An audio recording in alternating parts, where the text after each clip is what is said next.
Hello viewers, welcome to Let Us Learn YouTube channel. Today we are going to discuss Viva questions for a speed control of a DC shunt motor. The title of the experiment is Speed Control of DC Shunt Motor. We are going to control the speed of a DC shunt motor. So here the DC shunt motor, meaning is here we are using the DC as a source and then shunt winding is connected. So the field winding and then armature winding both are connected in parallel. So it is called as a DC shunt motor since we are using the source as a DC supply and then field winding and armature winding are connected in parallel. So it is called as a shunt motor. So here we are having two types of controlling method. One is called as the armature control method. Another one is called as a flux control method. It's called as a field control method. So in this, how we are getting the DC source? The meaning of the DC source is, see, from the transmission line we are getting the AC supply. That AC supply is given to the rectifier which converts AC into DC, and then that DC is fed as an input for this circuit diagram, for this circuit. So here the DC sources get from the rectifier, and then following that here we are having the DPST. The full form of DPST is double pole single throw switch, which is connected here.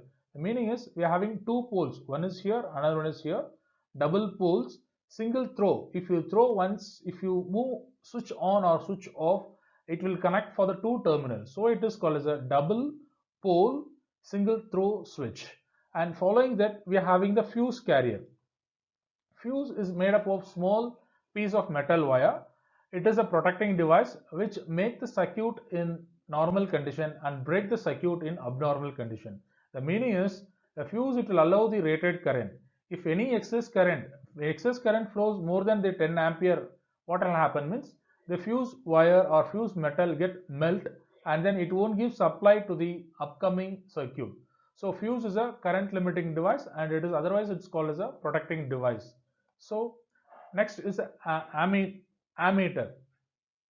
Ammeter is a current measuring device which measures the current. Always the ammeter should be connected in series. The type MC, because since here we are using the DC as a source, we are using the 220 volt DC supply. For the DC supply, we are supposed to use the moving type coil, moving type meters. So the ammeter what we have selected here is 0 to 10. So it is a MC. The meaning of the MC is it's a moving type meter, ammeter. Next, voltmeter. Voltmeter is a device which measures the voltage. Always the voltmeter should be connected in parallel to any circuit. See here, instant. Here I am having the ammeter, armature. This armature I am supposed to measure the armature voltage across this. Always I have to connect across this armature, that is parallel to the armature. So always the voltmeter should be connected in parallel. So here this also we are using the MC type, that is a moving coil type meter, voltmeter. Next we are going to discuss about the rheostat. So this is the rheostat. The rheostat which is connected to the field winding is called as a field rheostat or field rheostat. The rheostat which is connected to the armature is called as the armature rheostat. So here we are having two main concepts. One is called as a cutout and then cut in position. The meaning of the cut out is we are not adding the resistor value. So when the knob is at this terminal, so that is called as a cutout. So no resistor is added. When the knob is in this position, at this position, that is called as a cut in position, that the maximum amount of resistor is added. So initially while the motor is going to, the DC shunt motor is going to start, the field winding rheostat, it should be in the cutout position, and then armature rheostat, it should be in the cut in position. So next to that, digital tachometer. The digital tachometer is a device which measures the speed of a DC motor, or it will measure the RPM, that is a revolution per minute. The rated speed of the DC shunt motor is 1500 RPM. Here we are going to discuss about the 3-point starter. The 3-point starter, the name it shows that it is connected with line, field and armature. 3 points are connected here. So it is called as a 3-point starter. So in this 3-point starter, we are giving the DC as a supply, DC source. Here also we are having the double pole single throw switch, and this is connected to the line, and the line it is connected to the overload release coil. It is made up of the soft iron. So whenever the soft iron is wounded with coil and if you give the supply to that coil, the soft iron it acts as electromagnet. Down to the soft overload release coil, here we are having one lever which is made up of metal. Whenever it is act as electromagnet, this lever it attract and then it will give supply to this no volt coil. And here we are having the handle. The handle can be easily moved to and fro like this.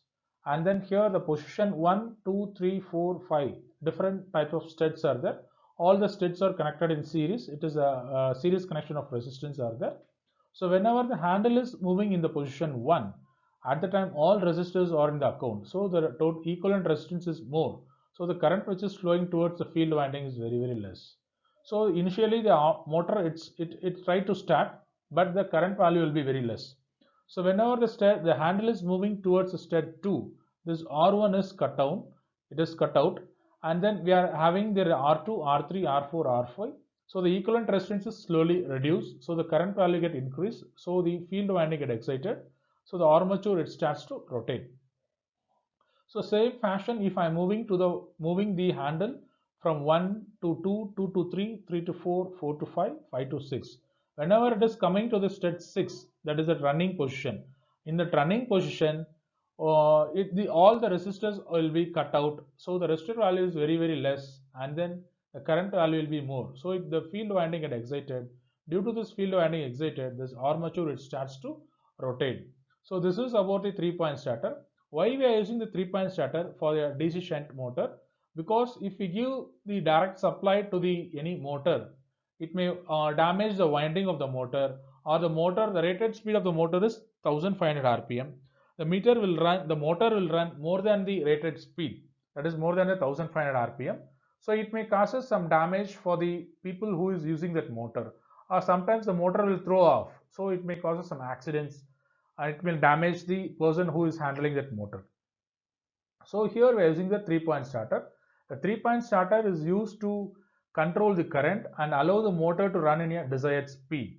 And then here, whenever any fault occurs, if any overload occurs, this overload release coil, it will get demagnetized, and then it will release the lever it will come down and it cut the supply to the no volt coil. When supply is not given to the no volt coil, it loses its magnetizing property, it becomes demagnetized. The handle will move from run position to off position automatically. The handle will be throw back to its off position. So automatically it won't give supply to the total system. This diagram it shows the schematic or structural diagram of a 3-point starter. This it shows the line diagram of a 3-point starter. Here this is the overload. This is called as a overload coil, and this is the no volt coil, and this point 3 points it shows that L, here also L is there, F, and then A is connected. So this is about the 3-point starter which we are using in the DC shunt motor. Here we will discuss about the construction view of a DC motor. As already we discussed that DC motor it has a 2 main winding. One is called as the field winding, another one is called as the armature winding. Field winding is the stationary winding, armature winding is the rotating winding. So here, as we discussed previously, the Z, ZZ, that is the field winding, and then A, AA is the armature winding. So both the windings are connected in parallel. So it is called as the DC shunt motor. I hope you all enjoy this video. Thank you for watching this video. Subscribe, support, share. Let us learn. Thank you.